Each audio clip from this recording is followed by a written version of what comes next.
அந்த ஒரு கோவத்தில் இனிமே அவன் வந்தானா. Bespoke, the new age barber shop. Luxury grooming now tailored for today's gentlemen. The best of services any man can get. Happy Men's Day. இப்படி ஒன்று இருக்கான்னு எனக்கு தெரியாது. ஹாப்பி மென்ஸ் டேக்கு வந்து போன வருஷம் என் நண்பன் ஒருத்தன் அமிச்சான். என்னன்னா அந்த வடிவேல் சார் டீ கடை பக்கத்துலேருந்து பின்னாடி சேத்துல சாய்வார்ல, உளுந்து முடிச்சதுக்கு அப்புறம் அப்படி எந்திரிச்சு ஹாப்பி மென்ஸ் டே மச்சான். நான் செவனே தானா போயிருந்தேன். என்ன கேட்டா மென்ஸ் டேன்னு ஒன்று தனியாலாம் வேண்டாம். ஆனால் எதுக்கு அந்த ஒரு நாள் மிதி அப்பையும் தினமும் காலையிலேருந்து பஸ் ஸ்டாண்ட்லேருந்து ஒரு பொண்ணை கூட்டின்னு போயிட்டு காலேஜில் விட்டு அங்கேருந்து மறுபடியும் சுற்றிட்டு விட்டுட்டு வர ஒரு பையன். அப்போ அந்த அறிவுலாம் இல்லை. அப்புறம் அது ஒரு வகையான பொறுப்பு தான். அது என்னப்பா அப்பாவை கடத்திட்டாங்களாம், அதான் அப்பா சத்தம் போட்டு கடத்திட்டாங்க. சத்தம் போட்டதா என்ன? அவர் ஆஃபீஸில் இருந்திருக்காரு, ஒரு கார் வந்திருக்கு, உன் பையன் உன்னை கூட்டு வர சொன்னேன் மதுரைக்கு அப்படின்னு ஒன்று எங்கள் அப்பா ஏறி உட்காந்துட்டாரு. நீங்கள் வந்து நம்ம குடும்பத்தை காப்பாற்றுறதுக்கு பிறந்தவன், ஜான் பிள்ளை நல்ல ஆண் பிள்ளை, எனக்கு ஒரு ஆம்பளை பையன் இருக்கான், இது ஸ்ட்ரெஸ் ஆண்களுக்கு. நான் வந்து ஒரு அரிசி கடையில் போய் வேலை பார்க்குறேன். எங்கள் வீட்டில் அரிசி சோறு மாதம் ஒருக்க தான். என்னை வேலையை பார்த்துட்டு சம்பளத்தை 150 ரூபா ஆக்குறாரு. அரைமுட அரிசி இன்சென்டிவ் தராரு. எங்கள் அம்மா வெளியே வந்துச்சு, வேறு எவனுக்காவது போகிறத கொண்டு வந்துடாடா, அடிச்சு கொண்டு விடுவாங்கடா அப்படிங்கிறது எங்கள் அம்மா. 10 வயசுக்குள்ளே தான் இருக்கும். அவங்க அம்மா ஓடி போயிட்டாங்க, அவங்க அப்பா மட்டும்தான் இருக்காரு. அவங்க அப்பா ஹாஸ்பிட்டலில் இருக்காரு. ஹாஸ்பிட்டலில் டாய்லெட் க்ளீன் பண்ணுற வேலையை அந்த குழந்தை பண்ணுது. குழந்தை அது. அப்போ ஒரு ஆணுக்கான சுமை எந்த வயசுலேருந்து ஆரம்பிக்குன்னு எந்த ஆண் கணக்கிட முடியும்? ஒரு ஆண்கள் தோத்தாலே ஒரு பெண்ணோட லவ் அவனுக்கு ஆற்றுப்படுத்திடும். தோழி இருந்தால் சரியாயிரும். ஒரு காதல் என்ன எந்த வெங்காயமும் சரி பண்ண முடியாது அவனை. இது வெளியிலேருந்து அந்த மாதிரி ஒரு இமேஜ் கிரியேட் பண்ணிட்டாங்க. ஒரு நாள் இட்லி கடையில் அம்மா உட்காந்துருக்காங்க. என்னம்மா இங்கே உட்காந்துருக்கு அப்படின்னா, இந்த பக்கத்து வீட்டில் பொற்செல்வியுடைய கடைடா, சும்மா பார்த்துக்கிறேன் அப்படின்னு சொன்னாங்க. அங்கே ஸ்டார்ட் ஆச்சு. எல்லாத்தையும் தூக்கி போட்டு வீட்டில் என்ன பிரச்சனைன்னு வீட்டில் உட்காந்து கேட்டேன். அப்போ எனக்கு வயசு வந்து ஒரு 18 வயசு இருக்கும். Bespoke, the new age barber shop மற்றும் IBC மங்கை வழங்கும் மனம், the Men's Day special. This is beyond strength, going deep into the hearts of men. IBC மங்கையோட நேயர்கள் அனைவருக்கும் வணக்கம். லைஃப்பில் ஒவ்வொரு நாளுமே எல்லாருடைய வாழ்க்கையிலும் ஏதோ ஒரு சேலஞ்ச் இருந்துக்கிட்டே இருக்கும். ஏதோ கஷ்டம், துயரம் இதெல்லாம் தாண்டி அதில் ஒரு சின்ன மகிழ்ச்சி, ஒரு தேடல் இருந்துக்கிட்டே இருக்கும். இந்த தேடலுக்கு நடுவில் சரிப்பா இது கொஞ்சம் தள்ளி வச்சுட்டு ஏதாவது ஒன்று கொண்டாடலாமே அப்படின்னு ஒரு ஸ்பெஷலான ஒரு கொண்டாட்டத்துக்கு ஒரு காரணம் தேடிக்கிட்டே இருப்போம். ஒரு கடந்த 20-25 ஆண்டுகளாக பெண்களை கொண்டாடுறதுக்கான வாய்ப்புகள் ரொம்ப அதிகமாக இருக்குது. And I have been at the receiving end. நிறைய நேரங்களில் எங்களை கொண்டாடியிருக்காங்க, பெண்களை கொண்டாடியிருக்காங்க. You truly deserve to be celebrated அப்படின்னு சொல்லி கொண்டாடின அத்தனை ஆண்களுக்கும் ஒரு பெரிய நன்றியோடு தான் இந்த நிகழ்ச்சி ஆரம்பிக்க போகிறோம். பட் ஆண்களை நம்ம அந்த அளவுக்கு கொண்டாடுறோமா அப்படின்னு பார்த்தா இல்லைங்க. we have started taking them for granted. இருக்காருங்க அவர் நம்ம வீட்டில் இருக்காரு, அவர் எல்லாமே பார்த்துப்பாரு அப்படின்னு ஆண்கள் வந்து ஆண் அப்படின்ற வார்த்தைக்கு ரெஸ்பான்சிபிலிட்டி தான் அகராதியில் அர்த்தமாக மாற ஆரம்பிச்சிருச்சு. But they truly deserve to be celebrated. இன்னைக்கு உண்மையிலேயே மனசார நான் சொல்கிறேங்க, இன்னைக்கு நான் இங்கே உட்காந்துருக்கேன்னா, எனக்கு பிடிச்ச ஒரு வாழ்க்கை நான் வாழ்ந்துட்டு இருக்கேன்னா அதுக்கு ஒரு மிகப்பெரிய காரணம் என் வாழ்க்கையில் இருந்த என்னுடைய அன்பான ஆண்கள் தான். And for all those men who make a huge difference ஒரு பெண்ணுடைய வாழ்க்கையிலும் சரி, அவங்களுடைய வாழ்க்கையிலும் சரி, அவங்களுடைய சக ஆண்களுடைய வாழ்க்கையிலும் சரி, அவங்க எல்லாருக்குமே ஐபிசி மங்கையின் சார்பாக a very happy men's day. இந்த மென்ஸ் டேயில் ஒரு அழகான ஒரு ரவுண்ட் டேபிள் மட்டும்தான் கிடையாது, பட் உட்காந்துருக்கவங்க எல்லாருமே ரொம்ப ரொம்ப ஹாப்பியான ஜாயஸான மென். முதல்ல இந்தியாஸ் நம்பர் 1 சலான் நேச்சுரல்ஸோடைய CEO and co-founder dearest CKK sir, wish you a very happy men's day sir. Thank you. And forever and ever the dada of all times of the media எங்களுடைய Nakkheeran Gopal sir. ஆமா sir, எங்களுடைய பாஷா sir, நீங்க journalism உடைய பாஷானா அது நீங்க தான். Thank you for being with us today. அடுத்தது ஒரு மோட்டிவேட்டராக, ஒரு ஸ்பீக்கராக, இன்னைக்கு ஒரு நடுவராக அப்படின்னு பல பரிமாணங்கள் எடுத்து ரொம்ப ரொம்ப அன்பான உள்ளம், my dears brother from another mother Mahesh, very warm welcome கண்ணு, வெரி வார்ம் வெல்கம். ஃபினாமினலான ஒரு ஆக்டர், அமேசிங்கான ஒரு குக் எங்களுடைய சாய்தீன் அவர்களுக்கு வணக்கம். Very warm welcome, very warm welcome. அண்ணா உண்மையிலே இவர் சொல்லும்போது நம்ம போகும் இடம் வெகு தூரம் இல்லை அப்படின்னு நம்பிக்கை கொடுத்த அற்புதமான இயக்குனர். இன்னைக்கு தமிழ் சினிமாவை பொறுத்த வரைக்கும் இவர் இன்னும் நிறைய திரைப்படங்கள் எடுக்கணுங்க, ப்ரொடியூசர் எல்லாம் கூப்பிடுற அளவுக்கு இருக்கக்கூடிய மைக்கேல் ராஜா அவர்களையும் very warm welcome to the show. So happy இன்னைக்கு நீங்கள் எல்லாரும் ஒன்றா இங்கே இருக்கிறது. நீங்கள் ஒவ்வொருத்தருமே truly special and representing different genres of the world. அப்படி இருக்கக்கூடியவங்க முதல் கேள்வியே சார் அதிரடியான கொஸ்டின் தான். Happy men's day, happy international men's day. என்னைக்கு ஆண்களுக்கான தினம் என்னைக்கா? சொல்லும்போது ஐயோ, உங்க மனசுல என்ன ஓடுதுங்க? 365 நாளும் பெண்கள் தான் செலிப்ரேட் பண்ணிட்டு இருக்கிறோம். ஒரு நாள் நீங்க லேபிள் போட்டு செலிப்ரேட் பண்ணிருக்கீங்க, அதனால thank you. That is sweet. That is so sweet. Gopal sir நீங்க சொல்லுங்க. Happy men's day sir. உண்மையிலேயே இப்படி ஒன்று இருக்கான்னு எனக்கு தெரியாது. எவ்வளோ நாளும் மென்ஸ் டேனா பைல்ஸ் டேலாம் வந்துச்சுண்ணே. உமன்ஸ் டே அதெல்லாம் கொண்டாடுறோம், ரைட்டு. நாம் இப்போ உமன்ஸ் தான் முக்கியத்துவம் கொடுக்குறோம் எப்பயும். ஆனால் மென்ஸ் டேன்னு அந்த என்னை கூப்பிட்ட அந்த காவியா, மென்ஸ் டேக்கு நீங்கள் வரணும். மென்ஸ் டேவா? அது எங்கேம்மா இருக்குதுன்னு கேட்டேன். எங்கே இருக்குது? அப்போ நான் உடனே எனக்கு டவுட் வந்து தம்பி ஜெயலானிட்ட கேட்டேன். தம்பி இப்படி ஒரு பிள்ளை கேட்குது, அதாவது ஐபிசிலேருந்து, உண்மையிலே மென்ஸ் டேனா என்ன இருக்கா, உண்மையிலே கொண்டாட போறீங்களா இல்லை நம்மளை வர வச்சு போட்டுறது அச்சச்சோ. வேற ஏதோ ஒரு காவு வாங்குறது அப்படின்னு எனக்கு உண்மையிலே ஆச்சரியம். இருந்தாலும் ஆண்களுக்கு ஒரு முக்கியத்துவம் கொடுக்குற இந்த நாளை வந்து உண்மையிலே வரவேற்கிறேன். நான் ஆண்களுக்கும் கொடுக்குறேன்டா அப்படின்னு சொல்லி வர்றது இருக்குல்ல, அதுக்காக ஐபிசிக்கு வாழ்த்துக்கள். Thank you. When what is it what you are saying அப்படின்னு பரபரப்பாயிட்டார் Mahesh. Happy men's day Mahesh. நன்றிக்கா இல்லை அண்ணனோட ஃபீலிங் தான் எனக்கும்.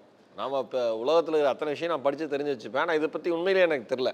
ஆனால் இந்த ஹாப்பி மென்ஸ் டேக்கு வந்து போன வருஷம் என் நண்பன் ஒருத்தன் அமிச்சான். அது என்ன தேதியில் அமிச்சான்னு தெரில, அமிச்சான். என்னன்னா அந்த வடிவேல் சார் டீ கடை பெஞ்சிலேருந்து பின்னாடி சேத்துல சாய்வார்ல, இப்படி உளுந்து முடிச்சதுக்கு அப்புறம் அப்படி எந்திரிச்சு ஏய் அப்படின்னு ஹாப்பி மென்ஸ் டே மச்சான் அப்படின்னு பார்த்தாங்க.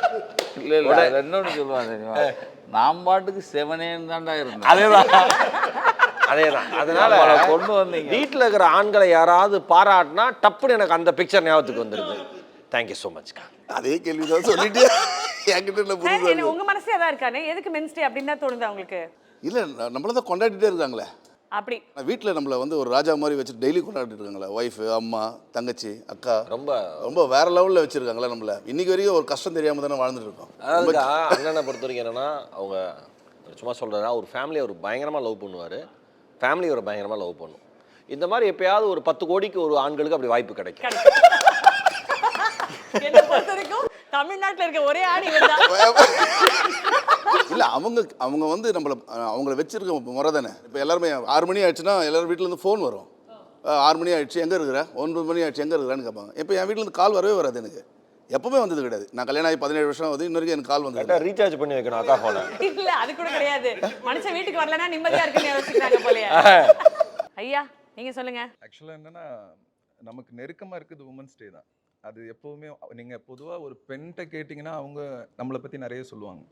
ஏன்னா அவங்களுக்கு தான் நம்மளை பற்றி தெரியும்ல. இப்போ எங்ககிட்டே எங்களை பற்றி கேட்டிங்கன்னா எப்படி சொல்கிறது, ஒரு தற்புகழ்ச்சி மாதிரி தான் இருக்கும். வாரத்தில் 6 நாள் வந்து மென்ஸ் டே தான். அந்த சண்டே மட்டும்தான் ஃபேமிலி டே, அது கூட உமன்ஸ் டே கிடையாது. அப்படி தான் நான் நினைக்கிறேன். அவங்களுக்குன்னு உமன்ஸ் டேன்னு ஒரு நாள் இருக்குல்ல, அதுதான் அவங்களுக்குன்னு நான் நினைக்கிறேன். மொத்தத்தில் என்ன கேட்டால் மென்ஸ் டேன்னு ஒன்று தனியாலாம் வேண்டாம். எதுக்கு அந்த ஒரு நாள் மிதி அப்பையும் எதுக்கு அது மட்டும் கொடுக்குறாங்க? எனக்கு நல்ல மனுஷன் நல்ல படம் எடுத்திருக்காரு நினைச்சேன். பெரிய மனுஷன் சார் உங்களுக்கு. மேரேஜ் ரிலேஷன்ஷிப்பே I will take care of you, you take care of me, அது வந்து ரொம்ப தவறான ஒரு platform. I will take care of me for you so that you can take care of you for me அப்படின்னு மாறும்போது தான் 2 பேரும் வந்து ஈக்குவல் ஆகும். First love yourself. First உங்களை நீங்கள் பார்த்துக்கோங்க, அப்புறம் வந்து குடும்பத்தை பார்த்துக்கலாம். ஒரு டைம் உங்களுக்கு வந்து உடம்பு சரியில்லைன்னா எங்களுக்கு என்ன பண்ணுறதுனே தெரியாது, நாங்கள் பிரச்சனையில் மாட்டிக்குவோம். அதனால் செல்ஃபிஷ் ரீசனுக்காக சொல்கிறேன், முதல்ல நீங்கள் உங்களை பார்த்துக்கோங்க, அப்புறம் வந்து நீங்கள் வந்து குடும்பத்தை பார்த்துக்கோங்க. ஆண்களை பொறுத்த வரைக்கும் தான் பையனா பிறந்த உடனே ஆண் குழந்தைன்னு சொல்லுவாங்க, வளர பையன் சொல்லுவாங்க, என் புள்ளன்னு சொல்லுவாங்க. யாருமே இவரை பார்த்து எங்கள் வீட்டு ஆண் அப்படின்னு சொல்ல மாட்டாங்க இல்லையா. பட் ஆண் அப்படின்ற ஒரு வார்த்தை ரொம்ப ஸ்ட்ராங்கான ஒரு வேர்ட். பட் நம்ம உணர்வோம்ல இந்த ஸ்டேஜில் இங்கேருந்து I have to take charge, நான் இந்த வீட்டு இதை நான் தான் பார்த்துக்கணும் அப்படின்னு உங்கள் வாழ்க்கை எல்லாருடைய வாழ்க்கையில் அந்த ஒரு மொமெண்ட் நடந்திருக்குல்ல, அந்த ஒரு மொமெண்ட் ஒருத்தர் வாழ்க்கையில் எப்போ நடந்துச்சு அப்படின்றது தான் நாங்கள் தெரிஞ்சுக்கணும்னு ஆசைப்படுறோம். ஆன் நெடில் அப்படின்னு சூர்யா சார் சொல்லுவார்ல, அதெல்லாம் சும்மா கதைக்கு வேணா அது ஒர்க் அவுட் ஆகும். நீ வந்து நம்ம குடும்பத்தை காப்பாற்றுறதுக்கு பிறந்தவன், ஜான் பிள்ளை நல்ல ஆண் பிள்ளை, எனக்கு ஒரு ஆம்பளை பையன் இருக்கான், வாரிசாக பார்த்துக்க ஆம்பளை பையன் இருக்கான், என் தொழிலை பார்த்துக்க, இது ஸ்ட்ரெஸ் ஆண்களுக்கு. நீங்கள் வந்து ஆண்களுடைய பாரத்தை வந்து ஏஜை வச்சு கணக்கு பண்ணவே முடியாது. கரெக்ட். ஒரு ஆண் எந்த வயதில் வேணுமானாலும் அந்த குடும்பத்தை சுமக்கலாம். ஒரு குழந்தை அண்மையில் நான் ஒரு சோஷியல் மீடியாவில் பார்த்தேன், அந்த பையனுக்கு ஒரு 8-9 வயசு 10 வயசுக்குள்ளே தான் இருக்கும். அவங்க அம்மா ஓடி போயிட்டாங்க, அவங்க அப்பா மட்டும்தான் இருக்கார். அவங்க அப்பா ஹாஸ்பிட்டலில் இருக்கார். ஹாஸ்பிட்டலில் டாய்லெட் க்ளீன் பண்ணுற வேலையை அந்த குழந்தை பண்ணுது. குழந்தை அது. அப்போ ஒரு ஆணுக்கான சுமை எந்த வயசுலேருந்து ஆரம்பிக்குன்னு எந்த ஆண் கணக்கிட முடியும்? நீங்கள் வீட்டில் இருக்கிற பெண்கள் சுமக்கிறாங்க, அவங்க வீட்டுக்குள்ளேயே இருக்காங்கன்னு சொல்கிற ஆண் சமூகம் தான் என்ன சுமக்கிறோங்கிறதே உணர்றதில்லை. அதுதான் ஆண்களுக்கான பிரச்சனையே. எக்ஸாக்ட். இப்போ ஆம்பளை வேலைக்கு போகிற எல்லா ஆண்களும் ஜாலியாலாம் இல்லை. அவன் கண்ணீர் விட்டு கதறிட்டு தான் இருக்கான். அவனுக்கு இருக்கிற மன அழுத்தம் அவனுக்கு தான் தெரியும்.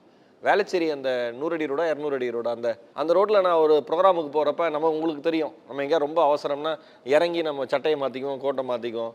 அந்த சரி ஒரு ஈவினிங் டைமில் நான் இறங்கி ஒரு கோட்டு போடுற டைமில் ஒரு பையன் ஒரு ஒரு ஒரு 25 வயசு பையன் கதறி அழுதுட்டு இருக்கான். நிறுத்தினோன்னே நம்ம ஒரு கார் வந்து நின்னோன்னா அப்படியே குனிஞ்சுக்கிறான், அப்படியே அழறான், இப்படின்னு பண்ணுறான். ஆனால் அழுதுட்டு தான் இருக்கான் அந்த பையன். நான் உடனே ஒரு வாட்டர் பாட்டில் எடுத்து கொடுத்துட்டு, தம்பி ஓகேவா தம்பி அப்படின்னு. இல்லைண்ணா சரியா இருண்ணே, தேங்க்ஸ்ண்ணே நீங்கள் போங்கண்ணே, நீங்கள் உங்கள் வேலைக்கு போங்கண்ணேங்கிறான். எத்தனை ஆண்கள் வெளியில் சொல்ல முடியாத வலிகளையும் வேதனைகளையும் சுமந்துக்கிட்டு ஏதோ ஒரு இடத்துல உட்காந்து தெருவில் உட்காந்து அழுதுட்டு இருக்கான் தெரியுமா? என்னை பொறுத்த வரைக்கும் பொறுப்புக்கும் வயசுக்கு சம்மந்தமே இல்லைக்கா. ஓகேவா? 50 வயசு ஆயிருக்கும், பொறுப்பு இல்லாமல் சுற்றுவான் சில ஆம்பளை. 5 வயசில் சில பையன் பொறுப்பாக இருப்பான். அதே தான் பெண்களுக்கும். ஒருத்தங்க கல்யாணம் பண்ணி குடும்பத்தை கவனிக்கிறதுல மட்டும் அவங்க பொறுப்பான பெண்கள் கிடையாது. பொறுப்புங்கிறதுக்கு நான் அர்த்தம் ரொம்ப பெருசு. அது வாழ்க்கை போக கற்றுக் கொடுக்கும். மகேஷ் எப்போ உணர்ந்தார் அதை, எனக்கு இங்கேருந்து பொறுப்பு இருக்குது அப்படின்னு? காலேஜ் யூஜி ஆரம்பிச்சதுலேருந்துக்கா வெளியில் போய் தங்கி படித்தேன். அப்போ புரிஞ்சிருச்சு அப்பாவோட வலி. அது வரைக்கும் அப்பாவோட வலி புரியல. பணம் ஒவ்வொரு ரூபாயும் எவ்வளோ மதிப்புன்னு புரியிறப்ப வாழ்க்கை உங்களுக்கு புரிஞ்சிடும். ஆனால் அதில் ஒரு பெரிய சோகம் என்ன தெரியுமா? ஆண்கள் வந்து பெண்கள் ஏமாத்தினா வலி அதிகம்னு நினச்சிக்கிறான். அப்படி இந்த சமுதாயம் கிரியேட் பண்ணிடுச்சு. ஒரு ஆண்கள் தோத்தாலே ஒரு பெண்ணோட லவ் அவனுக்கு ஆற்றுப்படுத்திடும். ஒரு பெண்ணோட பேசுனா ஒரு தோழி இருந்தால் சரியாயிரும். ஒரு காதல் என்ன எந்த வெங்காயமும் சரி பண்ண முடியாது. அவன் தான் சரி பண்ண முடியும். இது ஒரு இது வெளியிலேருந்து அந்த மாதிரி ஒரு இமேஜ் கிரியேட் பண்ணிட்டாங்க. படத்தில், பாட்டில், இதில், பேசுகிறதுல எல்லாரும் மாறி அப்படி ஆயிட்டாங்க.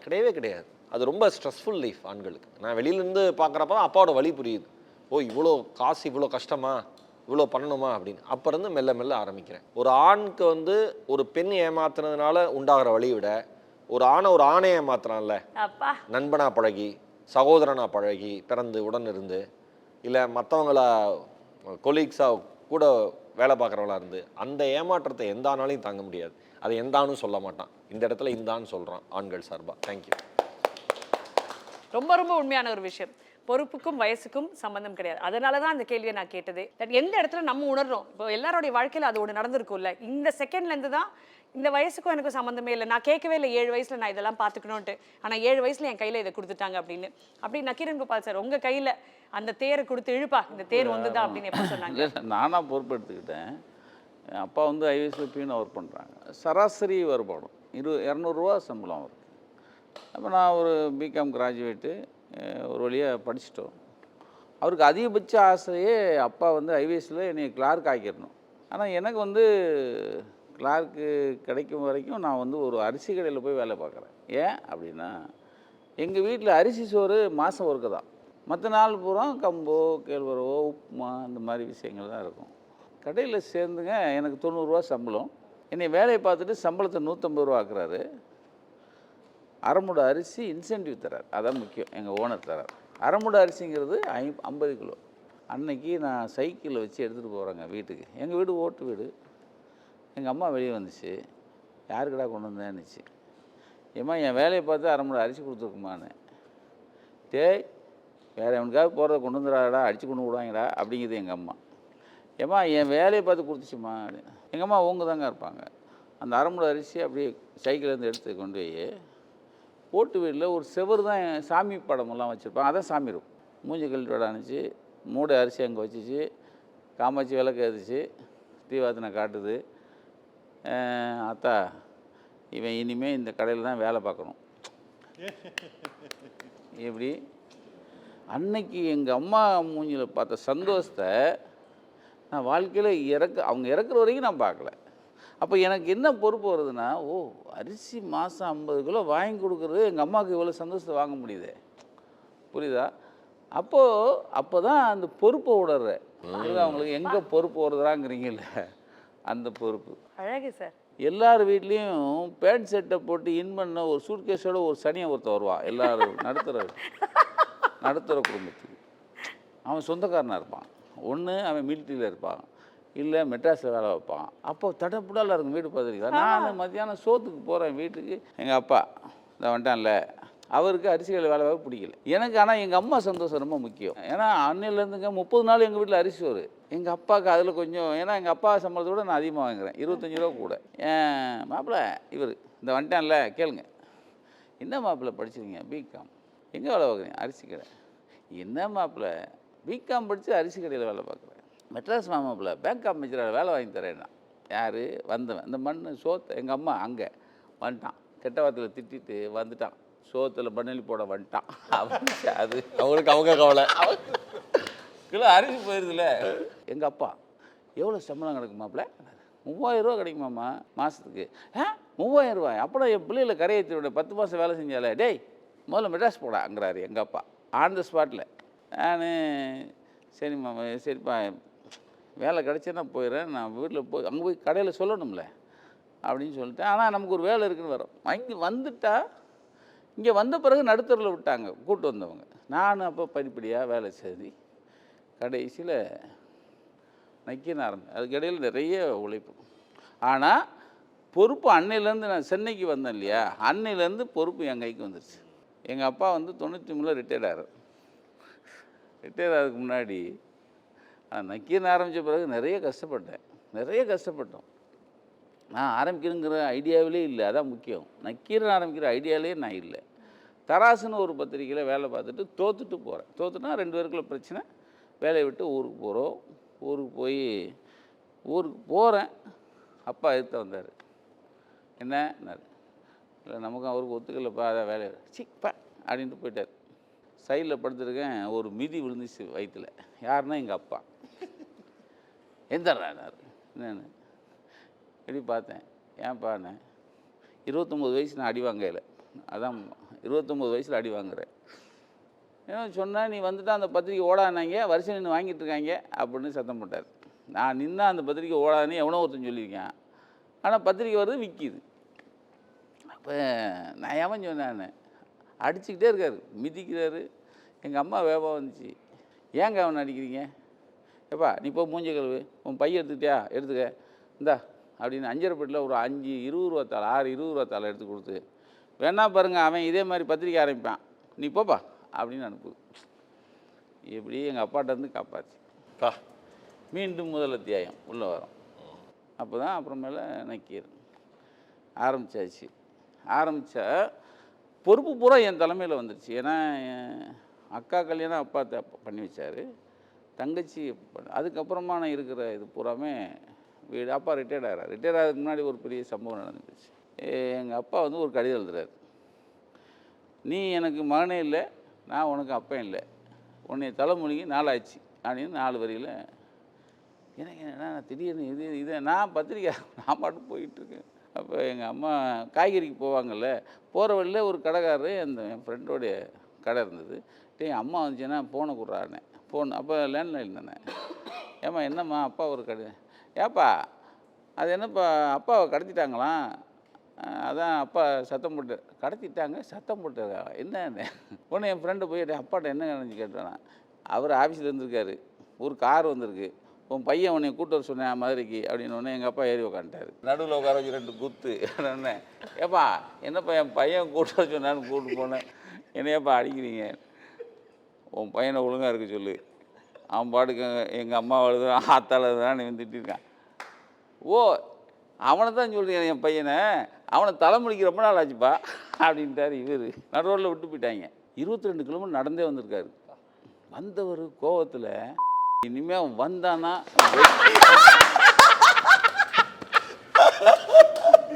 அடி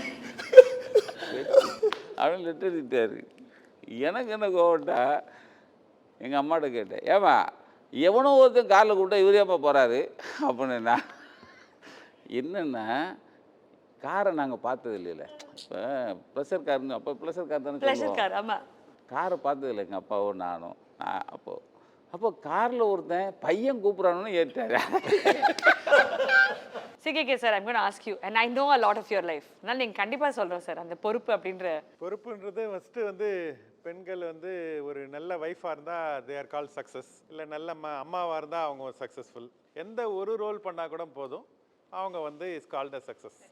வேறஸ் மேன் வந்து நான் வந்து நல்ல அப்பா, இல்லை நான் நல்ல குக்கு, நான் நல்ல ஹோஸ்ட்னு சொன்னால் செருப்பால் அடிப்பாங்க. போய் வெளியே போய் பணம் சம்பாரிச்சுன்னு வந்தால் தான் ஆணுக்கு மரியாதை. இப்படி தான் வந்து சொசைட்டி வந்து கான்ஸ்ட்ரக்ட் பண்ணப்பட்டிருந்தது. நான் முதல்ல வந்து எங்கள் அண்ணா டாக்டர் ராஜ்குமார் கிட்ட ஒர்க் பண்ணேன். அதுக்கப்புறம் எங்கள் அண்ணா சிகேஆரோட ஒர்க் பண்ணேன். ஒர்க் பண்ணும்போதெல்லாம் எனக்கு ஒரு இது கிடையாது, எனக்கு பொறுப்பு கிடையாது. ஏன்னா அவங்க ஹெட் ஆஃப் தி அவங்க சம்பாதிக்கிறாங்க. என்னைக்கு நான் கம்பெனி ஆரம்பித்து முதல்ல இந்த ஆந்திரப்ரனருக்குலாம் என்ன பிரச்சனைன்னா 25ஆம் தேதி வந்ததுன்னா டென்ஷன் ஆகிடுவாங்க. எம்ப்ளாயி எல்லாம் 25ஆம் தேதி வந்தால் சந்தோஷம் ஆகிடுவாங்க. ஏன்னா 1ஆம் தேதி சம்பளம் கொடுத்தாகணும். அதை எப்படி கொடுக்க போகிறோம், எந்த அடமான வச்சு எப்படி கொடுக்க போகிறோன்றது தான் ஆந்திரப்ரனர்ஸுக்கெல்லாம் இருக்கிற 25ஆம் தேதி டு 30ஆம் தேதி வரையும் டென்ஷன். அது என்னன்னைக்கு மாதம் அந்த பிஸ்னஸை நான் ஆரம்பித்ததால் தான் எனக்கு வந்து பொறுப்பு வந்தது. ஏன்னா எனக்கு நான் மட்டும் ரெஸ்பான்சிபிள் இல்லை, என் குடும்பம் மட்டும் இல்லை, என்னை நம்பி என் கூட ஒர்க் பண்ணுறவங்களுக்கு சம்பளம் கொடுக்கணும். அதுக்காக நான் வந்து யோசிக்க ஆரம்பிக்கும் போது தான் எனக்கு பொறுப்பு வந்த time. Super sir. Michael sir, ஆக்சுவலாக எங்கள் அப்பாவை நான் ரொம்ப ரசிச்சிருக்கேன். எங்கள் அப்பாவை பார்த்துக்கிட்டே இருக்கும்போது எங்கள் வீட்டில் எங்கள் அப்பாவுக்கு கொடுக்குற ரெஸ்பெக்ட் இருக்குல்ல, எங்கள் அப்பாவை கவனிச்சுக்கிறது, உள்ளே வந்துட்டாங்கன்னா ஒரு ராஜா உள்ளே வர்ற மாதிரியான ஒரு வரவேற்பு, இதை பார்க்கும்போது நான் சின்ன வயசில் இருக்கும்போது எனக்கு எங்கள் அப்பாவா நான் எப்போ மாறுவேன் அப்படிங்கிற ஒரு இது இருந்தது.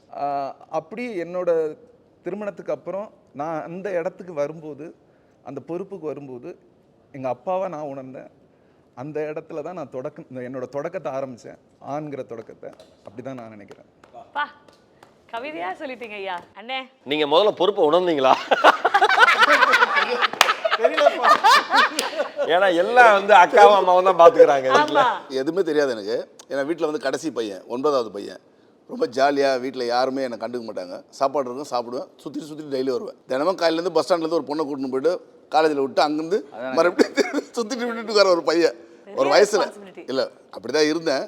அப்போ அந்த அறிவுலாம் இல்லை. அப்புறம் அது ஒரு வகையான பொறுப்பு தான். ஊரில் இருக்க பொண்ணுங்களுக்கு பொறுப்பாக இருந்தேன். பெரிய பொறுப்பா இருக்கு. ஆமாம், அது ஒரு நாள் கேட்டு எங்கள் அம்மா காரி துப்பி அப்போவும் சோரில் இல்லாமல் சூர் சுற்றிட்டு இருந்தேன். ஒரு நாள் அம்மா வந்து எப்போவுமே வீட்டில் வந்து ஒரு 30-35 வருஷத்துக்கு முன்னாடி நான் சின்ன பையனாக இருக்கும்போது சொல்லுவாங்க, அப்பா ரொம்ப கஷ்டப்படுறப்போ அம்மா இட்லி கடைலாம் போட்டு, சென்னையில் வந்து படைக்கிறது ரொம்ப கஷ்டம், அப்பா ரொம்ப லாஸ் பண்ணிட்டாரு, கடைசியில் எல்லா பிள்ளைகளையும் காப்பாற்றணும் அப்படின்றதுக்காக 10 பிள்ளைகளையும் காப்பாற்றணுன்றதுக்காக இட்லி கடைலாம் போட்டு அம்மா வந்து ரொம்ப கஷ்டப்பட்டுருப்பாங்க. பெரிய அண்ணன் போயிட்டு இட்லி விற்றுட்டு வருவார், பஜ்ஜெல்லாம் விற்றுட்டு வருவாங்கன்ட்டு எனக்கு கதைலாம் சொல்லுவாங்க. அதை ஒரு நாள் நான் காலையில் எழுந்து ஒரு நாள் இட்லி கடையில் அம்மா உட்காந்துருக்காங்க. என்னம்மா இங்கே உட்காந்துருக்கு அப்படின்னா, இந்த பக்கத்து வீட்டில் பொற்செல்வியுடைய கடைடா, சும்மா பார்த்துக்கிறேன் அப்படின்னு சொன்னாங்க. நான் அது ஒரு கேஷுவலாக ஒரு 4-5 நாளாக அப்படி பார்த்துட்டு வருவேன். ஒரு நாள் உண்மையாகவே நான் வந்து கேட்குறேன் அந்த பொண்ணு, நீ காலையில் வந்து நீ உட்காராமல் சும்மா எங்கள் அம்மா கூட்டு வந்து கடையான நிற்க வச்சிருக்கேன், என்ன உன் வேலை அப்படின்னா, என் வீட்டான கடை இருக்குது, அறிவில்லை, உனக்கு யோசிக்க மாட்டேன் அப்படின்னா. அங்கே ஸ்டார்ட் ஆச்சு. எல்லாத்தையும் தூக்கி போட்டு அன்றைக்கி இரவு வீட்டில் என்ன பிரச்சனைன்னு வீட்டில் உட்காந்து கேட்டேன். அப்போ எனக்கு வயசு வந்து ஒரு 18 வயசு இருக்கும். சூப்பர். அன்றைக்கி கேட்டேன், என்னம்மா அப்படின்னு கேட்டேன். பாயிண்ட் அடிக்கிறாரு. அப்போ சொன்னாங்க, அப்போது ஸ்டாண்டர்ட் சார்ட் பேங்க்கில் இந்த 4th பக்கெட்டி அப்படி பக்கெட்னுவாங்களே ஏதோ சொல்லுவாங்களே, இந்த போய் இந்த காசுலாம் கொடுக்கலாம் கலெக்ஷன் பண்ணு. என்ன இருக்குது என்கிட்ட, பலம் தான் இருக்குது, உடம்பு இருக்குது, மூஞ்சி ரஃபாக இருக்குது, இப்போ வேலைக்கு கூட ஒருத்தன் கூட வேலைக்கு போயிட்டு கடனை வசூலிக்கிறது.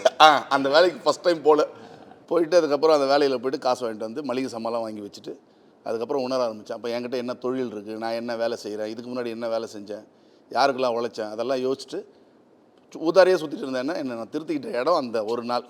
ஒரு 30ஆம் தேதி நைட்டு எனக்கு ஒரு முடிவு வந்தது. மறுநாள் காலையில் வேலை ஆரம்பித்தது. அன்னிலேருந்து இன்றைக்கி வரைக்கும் என் வீட்டில் நான் ராஜா தான் இப்போ வரைக்கும். அதை உணராமல் இருந்தேன்னா நான் மிகப்பெரிய அந்த ஏரியாவில் மிகப்பெரிய ஒரு குடிகாரனாவோ இல்லை ஒரு தப்பாக எதுவும் என்னை அடிக்காமல் கொல்லாமல் திட்டாமல் என்னை திருத்தின எங்கள் அம்மாவுக்கு வந்து நன்றி. எனக்கு எந்த ஒரு வார்த்தையும் சொல்லலை, புரிய வச்சாங்க. ஏமா இதை செஞ்ச நீ சொல்லியிருக்கலாமாண்ணா, சொன்னாலாம் எந்த வயசில் இருக்க பிள்ளைங்களுக்கு புரியாதுடா, அனுபவ ரீதியாக அது புரிய வைக்கணும் அப்படின்றத ஒரு விஷயத்தில் புரிய வச்சாங்க. மட்டும்தான் தெரியணும்னு. ஆமாம், இறக்கும் போதும் அதான் சொன்னாங்க, தப்பான ரூட்டுக்கு போயிடாத, எந்த வேலையாக இருந்தாலும் நிதானமாக செய், பொறுமையாக கிடைக்கலன்னு யார் மேலேயும் கோவப்படாத, சுயபட்சாதாபம் தேடாத, பெருமை பேசாத, நிறைய விஷயம் சொல்லி நம்மளை அப்படி கேஷுவலாக ஆக்கிட்டாங்க நம்மளை ஒரு மாதிரியாக. அதனால் எதுக்கும் ஆசைப்பட மாட்டேன். வெரி குட், ஜாலியாக போய்ட்டு. Very good. இப்படி இழுக்கிறார் அப்பா. என்னப்பா அப்படின்னு கேட்குறேன். அவர் ஒரு கட்டில் கீழே குனிகிற ஒரு முத்தம், best kiss. Bespoke, the new age barbershop மற்றும் IBC மங்கை வழங்கும் மனம், the men's day special. This is beyond strength, going deep into the hearts of men. Bespoke, the new age barbershop, luxury grooming now tailored for today's gentlemen, the best of services any man can get.